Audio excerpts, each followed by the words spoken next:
Manda, Bruno. Obrigado, viu? Vamos lá, doutor. Qual o seu. Esse aqui é. Doutor, qual o seu projeto de lei sobre o público LGBTQIA+, onde temos um alto índice de homicídio, homofobia, devido ao preconceito, que não consegue trabalho digno, sendo inseridos à prostituição? Olha, eu falo o seguinte, a geração de empregos tem que ser tanto para o LGBTQIA+, quanto para o cidadão comum, que não tem essa causa LGBTQIA+, né? Eu acho que a geração de empregos é para todos.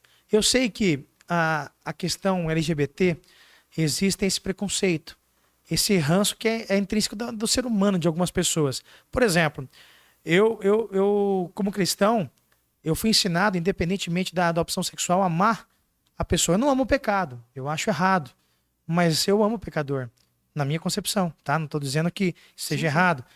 Tanto é que eu caminho e ando com pessoas que são homossexuais do meu lado.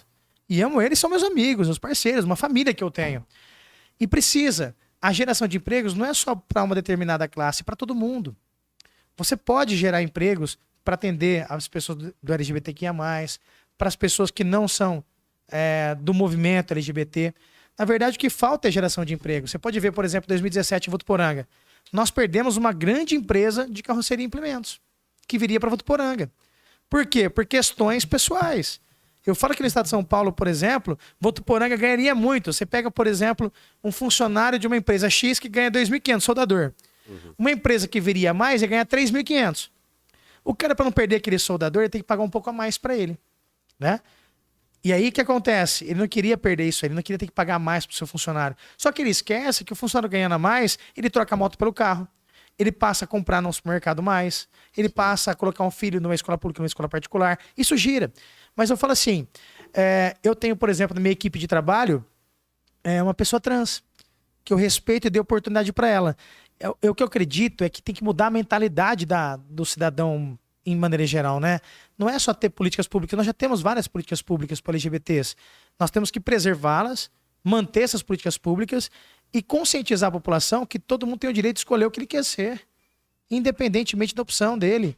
E eu, particularmente, eu nunca escolhi alguém para trabalhar para mim pela opção sexual que tem. Pelo contrário, a gente escolhe pela capacidade. Você, por ter uma visão, beleza, você tem. O que eu acho que o espectador que tá falando é que muita gente usa uma outra bandeira, tipo, não, eu não sou homofóbico, eu não tenho nada contra. Só que numa opção, se ele tiver que escolher, ele vai optar por quem não é. Entendeu? E aí ele pode só usar porque ele é mais capacitado. Eu acho que a ideia de quem fez a pergunta estava mais nesse sentido. Eu falo assim, eu nunca escolhi a pessoa pela opção sexual dela, né? E nem por ser trans ou deixar de ser trans. Todo mundo que veio até mim, eu escolhi pela capacidade, é um ser humano que tem família, que tem sentimento, que tem sonhos, né? Quando você ataca alguém ou ataca a opção de alguém, você não só machuca a pessoa fisicamente muitas vezes, mas você machuca dentro da alma da pessoa, né? E eu falo que aquele machucado que você causa fisicamente, ele cura. Aquele da alma, ele é mais destruidor, sim, que ela vai para sempre, né? Você pode provocar muitas coisas. Mas eu falo assim, nós temos políticas públicas voltadas ao LGBTQIA+, já tem isso, tem várias leis que você rechaça e combate a homofobia, por exemplo.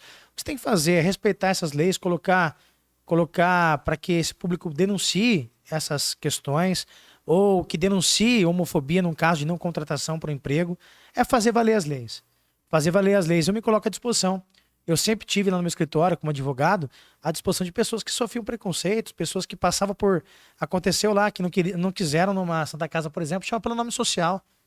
E isso também é uma violação da intimidade, é uma difamação contra a pessoa. E o que depender de mim, eu vou votar sempre políticas públicas voltadas ao público LGBT. Algumas coisas eu sou contra, por exemplo, e digo, podem perguntar, às vezes, talvez a quem fez a pergunta, por exemplo, eu fui contra a colocação da parada gay no calendário oficial do município. Não por ser contra a parada gay. Que façam. Por ser contra a utilização de dinheiro público para a parada gay. Como eu seria contra a utilização de dinheiro público para a exposição. Como eu seria contra a utilização de dinheiro público para algum tipo de evento necessariamente, no momento em que o dinheiro público deveria ir para a saúde, para a educação, para outras áreas. Não sou contra a realização da parada, porém sou contra a utilização de dinheiro público nesse sentido.